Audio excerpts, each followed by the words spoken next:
wars, the constant threat of nuclear weapons, climate change and extreme weather events, earthquakes and new pandemics. All of this puts life on Earth at risk and keeps us on high alert. However, there is an even greater threat, much closer to our everyday lives, the breakdown of family ties. Addiction problems, many finding it hard to align their schedules because both work. One of the main problems that we find that is affecting families is selfishness. People just thinking about themselves.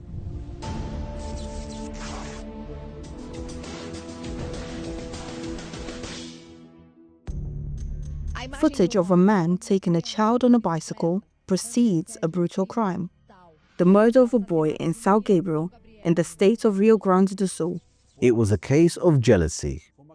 It was a case of not accepting the relationship that his ex-partner has currently. And in order to make the mother of the child suffer, he thought that he had to kill the child.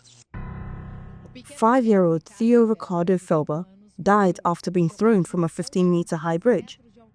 The main suspect, who, according to police, confessed to the crime, was the very person meant to protect him, the boy's own father, 42-year-old Tiago Ricardo Felber. He appeared to be a very devoted father because he cared deeply for the boy. He showed a profound love for him, so she would have never imagined he would do this. Tiago and Abigail Ferreira, Theo's mother, were married for 10 years and got divorced in December last year. He was arrested at the scene. He will be held accountable for aggravated homicide, committed against a descendant driven by a base motive, along with all other applicable aggravating factors. Our program reached out to Tiago Ricardo Felber's defense. His lawyer stated that he expects the investigation to proceed carefully, given that it involves a child victim, and to ensure that the truth is clarified. According to him, it is important to take into consideration that a crime committed within the family sphere is often the result of emotional, psychological, and even historical factors. Look, it's frightening. We don't know exactly what's going on in people's minds, but something is happening. When a family problem is not solved, it just gets worse. And it's when you see on the news tragedies involving families. This is just a consequence of something they started years ago and was never solved. A teenager tried to kill his own grandfather to steal his car. A man is arrested for shooting and killing his father, just because they disagreed on how to manage the family company. Cases of extreme violence, which involves crime within families themselves, are happening around the world and are becoming increasingly frequent. To give you an idea, these headlines are just from the past 10 days. Even when there is no extreme violence, many families face real crises at home, with great difficulty in relationships, and a coexistence full of conflicts. What I'm trying to say here is that true family values have been lost for many people. And the greatest institution on the planet throughout history, which should be the safest place, has suffered attacks and lived through dramas that often seem to have no solution. To say that a family problem has no solution is to give up on it very quickly. When people are asked, what is the most valuable thing you have in your life? Usually, they'll say the family. So if you consider something to be valuable, you cannot give up or say that is impossible. It starts with raising the tone of your voice. Yelling needs to be fought back in the home. Then comes slander, endless arguments, and constant quarrels. And in the midst of these arguments, insults begin to fly, with one person invalidating the other, cursing. This is already verbal violence. From there, it opens the door for physical violence, hitting, abusing. Selfishness deeply affected Fabio and Jane's family. You noticed that your family was being destroyed. Yes, definitely. I was seeing everything falling apart. But at the same time, I didn't know how to get out of that situation. I didn't know. In my mind, everything was fine. It's like the story goes. You are earning money and achieving what you want, but that's a very selfish thing. And Fabio almost lost the most valuable thing he had, and he didn't even realize it. A couple holding hands. Who can imagine that there was a divorce involved in their story? Yes, 27 years later.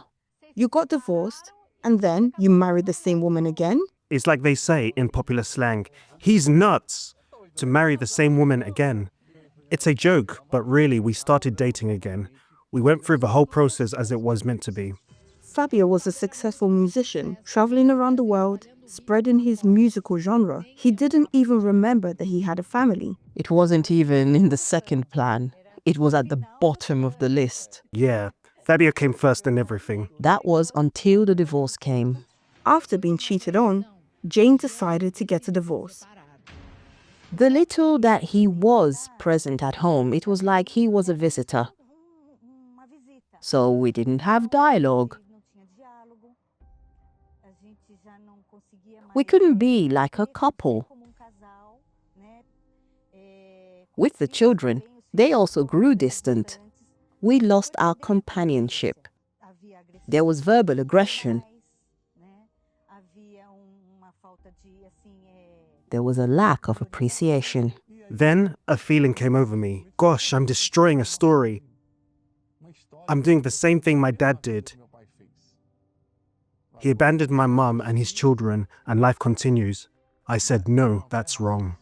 Every emotional, psychological problems that are not well resolved within the person, it ends up being projected in new relationships, and they repeat the same mistakes of their parents because they never resolved the original problem with their family.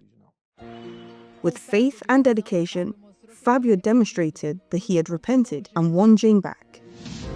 Life in Amanda and Alex's life was a battle every day.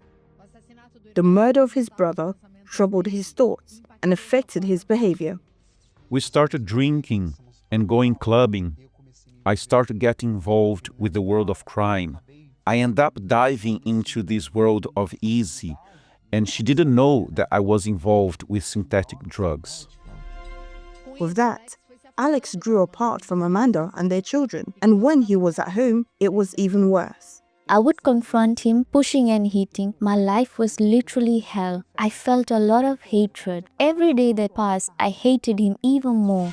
Alex was even arrested, but had a second chance.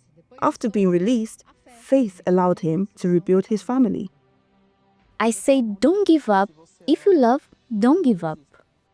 This is a lack of incentive of taking care of the family and also recognition from the governments, institutions, all means of communication that build the concept of family. That people may understand that family is good, is something positive. I would like to leave a message here for all families. The families may be strengthened. Two things must happen. First is to have faith in the family. Faith that you can change, that your children can change. Second thing, you must practice forgiveness in your home, because many households are being destroyed because of grudges and giving up on each other. You need to forgive and ask for forgiveness.